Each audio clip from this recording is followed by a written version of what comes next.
Elita Sáenz, e inmediatamente se enamora de ella, quien abandona su vida en la alta sociedad de Quito y parte tras Bolívar, destinada a compartir y sufrir con él los últimos años. La campaña del Perú constituye la cumbre de su carrera militar y política. Bajo su mando directo en la batalla de Junín de 1824 y bajo el mando de Sucre en Ayacucho del mismo año, el ejército español queda definitivamente derrotado en toda Sudamérica. Se ha cumplido una de las proezas militares más grandes de todos los tiempos. Un ejército guerrillero, sin disciplina ni recursos, un ejército formado sobre la marcha, ha logrado derrotar a la primera potencia colonial de la época, la Gran España Imperial. Uno de cuyos soberanos, Carlos V, decía que en su reino nunca se ponía el sol. 1825 va a ser en perspectiva el punto de quiebre. Alcanza el mayor poder porque incorpora Perú a la Gran Colombia. Crea a Bolivia como nueva república a partir de la secesión del Alto Perú, e Inglaterra reconoce la independencia de estos pueblos. A Bolívar lo aclaman multitudes enfervorizadas por donde quiera que pasa. Voluntariamente renuncia al título de dictador que le había conferido el Congreso peruano para lograr la independencia. Simbólicamente le restituye el poder al Congreso peruano en enero de 1825. Yo no puedo, señores, admitir un poder que repugna a mi conciencia. Tampoco los legisladores pueden conceder una autoridad que el pueblo les ha confiado solo para representar su soberanía. También rechaza la recompensa de 1 millón de pesos que el Congreso de Perú acordó entregarle. En su lugar, esta recompensa se va a destinar para la educación en Caracas y otras ciudades de la Gran Colombia. Y es que en la cumbre de su poder, Bolívar siguió aferrado a los ideales de independencia, cambio institucional y justicia social que motivaron sus luchas del comienzo. Por su conciencia social, había decretado la abolición de la esclavitud y ahora impuso que los bienes incautados a los enemigos se repartiesen entre la pobre soldadesca. También manda la repartición de tierras entre los indígenas, la abolición de los abusos de los caciques y, fiel a su ideal abolicionista, libera a los indios de la condición de servidumbre. Ratificando su conciencia civilista y su acatamiento del Estado de Derecho, ordena la devolución de los bienes confiscados a los realistas. Atrás ha quedado la etapa bárbara de la guerra y las medidas excepcionales, y el gran estadista que es Bolívar se reconcilia con su propia noción del derecho y la justicia. Pero siguen las dificultades. Al año siguiente, abril de 1826, su natal Venezuela se insubordina contra la Gran Colombia y contra el gobierno de Bolívar, a través del movimiento secesionista de José Antonio Páez, llamado La Cociata.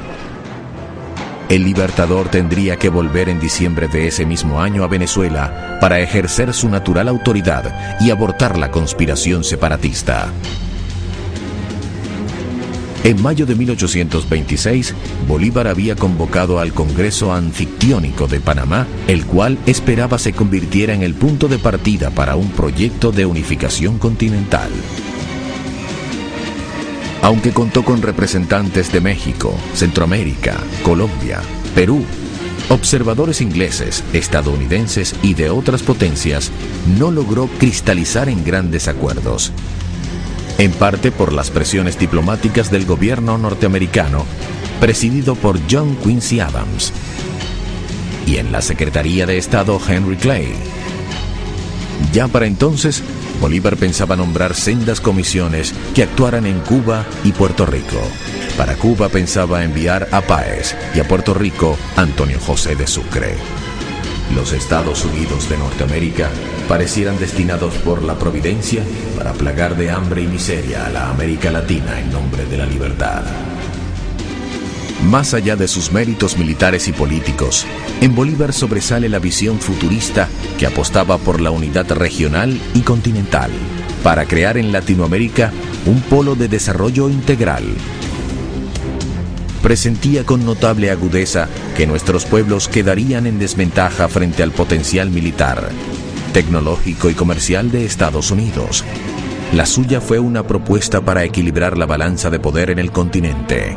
Creía en Latinoamérica fuerte, unida, autónoma y autosuficiente, con capacidad de mejorar el nivel de vida de sus habitantes e influir protagónicamente en el destino mundial.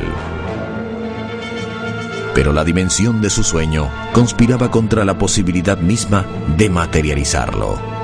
En la época de las precarias comunicaciones, de las inmensas distancias en carruaje y a caballo, sin telégrafo ni ferrocarril, la enorme extensión de la Gran Colombia apuntaba contra su gobernabilidad.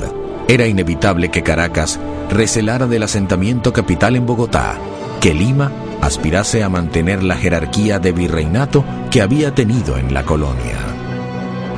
Las rivalidades locales no se habían atenuado. En Ecuador, Guayaquil seguía recelando de Quito. En Perú, las élites tradicionales que no aceptaban la independencia de Bolivia. En Venezuela, José Antonio Páez. En Ecuador, Juan José Flores. Y en Colombia, Francisco de Paula Santander. Bolívar ha proseguido la forja de su proyecto. Él sigue soñando en grande, a pesar de que ya tiene muy avanzada su enfermedad, que su cuerpo está notablemente minado. Mantiene un ritmo agotador de trabajo. Dicta correspondencias, discursos, proyectos de leyes y providencias administrativas. Para seguirlo, se alternan varias amanuenses a la vez. Su horario es de 15 y 18 horas de despacho. También se desplaza personalmente y en extenuantes jornadas a caballo va de Lima a Bogotá, de allí a Maracaibo y Puerto Cabello, hasta Caracas, luego a Cartagena y cerrando el año 1827, está de nuevo en la capital de la Federación. En Bogotá, capital de la entidad que comprendía todavía a Bolivia, Perú, Ecuador, Venezuela y por supuesto Colombia, se desempeña como un magistrado civil, acatando respetuoso la autoridad del Congreso, incluso cuando ese Congreso toma decisiones contrarias a sus proposiciones. Bolívar legisla, organiza, planifica, administra y decide, pero los más importantes personajes de la Gran Colombia apuestan a dividirla en varios pedazos para repartirse a cada cual un coto de influencia. Las diferencias con Santander, el vicepresidente colombiano, provocan la ruptura. Con la salud minada, pues ya sufría frecuentes ataques de fiebre y delirio propios de su mortal enfermedad, Bolívar se mostraba dispuesto a dejar el poder, ofrecía su renuncia, pero el Congreso Gran Colombiano, por las mismas rencillas entre los jefes locales, la rechazaba. El eje de la discordia era la animadversión entre Páez, el dirigente de Venezuela, y Santander, el dirigente de Colombia. Las rencillas han abortado el Congreso de Ocaña y ya se perfila la próxima división de la Gran Colombia. Bolívar ahora se ve obligado, el 20 de septiembre de 1828, a asumir poderes dictatoriales en Bogotá. Desesperadamente buscaba a toda costa salvar la gobernabilidad de la gigantesca federación que constituía su mayor sueño. Entonces, la reacción antibolivariana estalla. Las apetencias personales y las diferencias políticas logran desdibujar la buena imagen del hombre que ha sacrificado todo por el ideal de la América libre y unida. En Colombia, la oposición en su contra es tan exaltada que intentan asesinarlo el 25 de septiembre de 1828. Esa noche, la valentía de su compañera, Manuelita Sáenz, le salva la vida milagrosamente. Lo hace saltar por un balcón mientras ella sale a encarar a los asesinos. La mujer que ha dejado todo por el amor será conocida en adelante como la libertadora del libertador. La investigación sobre el frustrado magnicidio